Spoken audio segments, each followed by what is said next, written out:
CBS News Miami. Good afternoon, and thank you for joining us. I'm Naja Sherman, and welcome to CBS News Miami's 4 p.m. Quickcast. South Florida is getting soaked with more rounds of relentless rain, and it is not related to Hurricane Milton. The damage from Hurricane Milton is predicted to be catastrophic.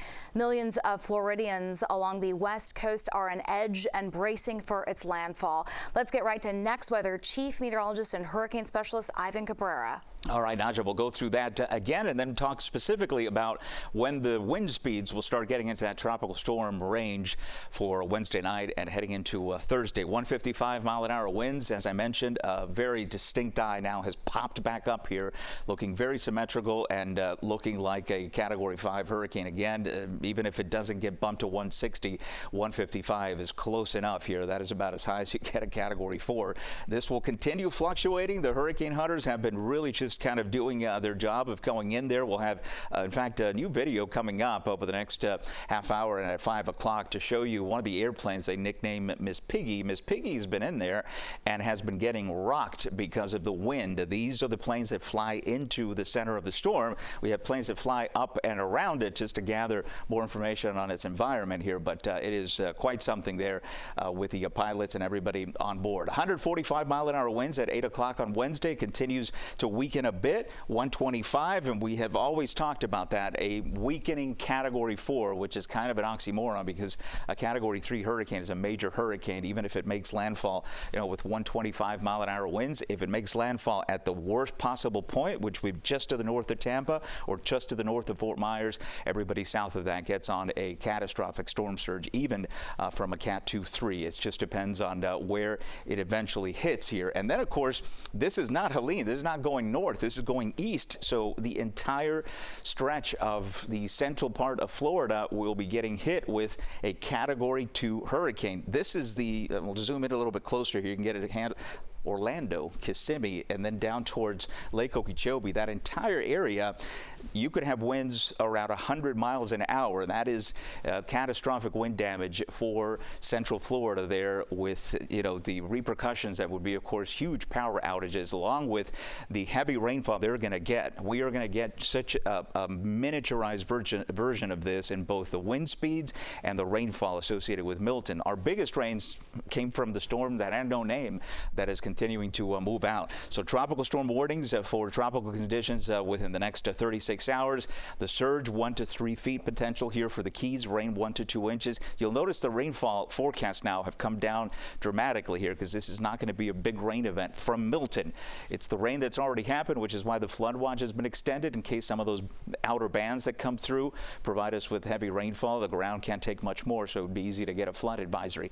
Tropical storm warning there for Miami-Dade and Broward Wednesday through Thursday. And there's the rain that continues lifting up to the north, so we're looking better here. Over the last several hours, we've had, a couple of showers and a couple of thunderstorms. So next weather rain track will be able to see things beginning to quiet down for the rest of tonight. And I want to leave you here with the wind field forecast.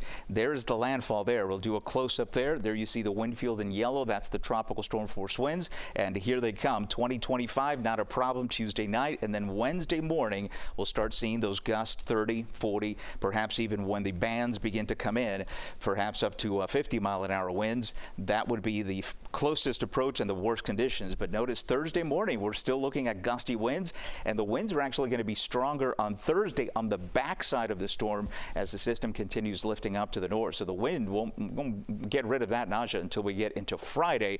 By then, things calming down. The weekend much quieter by then post Hurricane Milton. We'll bring you the very latest throughout the afternoon. Ivan, thank you. Hurricane Milton has been knocked down to a Category 4 storm, but the warnings remain dire for Floridians in its path. The entire peninsula of the state is under some type of watch or warning. CBS News Miami's Christian Benavides reports from St. Pete Beach, already hit hard from Helene. Orlando residents piled on at this sandlot, filling bags to shore up their homes as Milton barrels toward Florida. I have very expensive clothes. 78-year-old Suzanne Ferry packed up her car with what personal items she has left. The inside of her home in St. Pete Beach was destroyed in Hurricane Helene, and she barely escaped with her life. I was sitting on the top of the fridge, walked across, and the fridge slipped down. Then I fell in the water, then I hold, where the sink was. I tell my son in Vegas, I told him, I'm not gonna make it, I'm gone. Now this barrier island community is in harm's way once again. You will die here if you don't move today. You will die tomorrow. You can't survive here. Milton battered Mexico's Yucatan Peninsula, raining down on the vacation haven. Hurricane hunters experienced heavy turbulence flying into the storm. Forecasters say the so-called dirty side, where winds are the strongest, is expected to fall over Tampa Bay. Even if it does weaken, you're still looking at a major hurricane. Florida Governor DeSantis is warning residents the clock is ticking. Use today as your day to finalize and execute the plan that is going to protect you and your family. Another concern, debris from Hurricane Helene is still littering the streets in some parts of the state, posing a danger if it becomes airborne or if it's carried off by floodwaters. Drivers filled their tanks at this gas station, a lone structure surrounded by debris fields. The governor is assuring residents there is enough fuel, with more on the way. Cristian Benavides, CBS News, St. Pete Beach, Florida. CBS News Miami's Anna McAllister is in Tampa as residents brace for what could be a once in a 100-year storm. Her live report is coming up tonight at 5. And stay with CBS News Miami on air and online for continuing coverage as we track Hurricane Milton. Starting at 10 a.m., we will have live hourly updates on CBS News Miami and updates every 30 minutes on our stream. Communities in Milton's path on the west coast are still recovering from Hurricane Helene, and this is the debris that still lines many streets. Our team coverage continues now with CBS News Miami's Terry Hornstein. She picks up our coverage and reports from Treasure Island. It was about right there. Maria Green takes us through her storm-soaked house in Treasure Island. When it got up into there, it was up over my knees. She was inside when the water came rushing in during Hurricane Helene and lost so much. It's hard to not cry, but what good is it going to do? Now she waits for the wrath Milton will bring, with little hope anything will be left or that her house will still be standing. This one coming, we're going to lose everything. We've lost all of our furniture. Down the street, Tom Potter's family packing up a house he helped build and has lived in for 20 years. His son Caleb taking this video of water filling their home during Helene. It was just surreal, stressful trying to get everything up. Their house gutted after that storm, and as they started picking up and fixing up, they learned Milton was heading this way too. Thinking that this storm could be the one that actually takes it all away, and then you have a parcel and no house is pretty scary. These neighbors exhausted and fearful, but happy they have their lives. So we're grateful that we haven't lost any loved ones. All of our memories are still in here. We continue to track Hurricane Milton and its impacts here in South Florida. How people are getting ready for the storm after the break. Welcome back to CBS News Miami's 4 p.m. Quickcast. Here in South Florida, this is the long line of cars at Reynolds Park waiting to get sandbags. As CBS News Miami's Morgan Reiner reports, that location ran out of sandbags. I'm being smart. Smart is the name of the game. You got to be smart. You got to be proactive. While we are not getting a direct hit, South Florida residents are preparing for the impacts we will get, like flooding.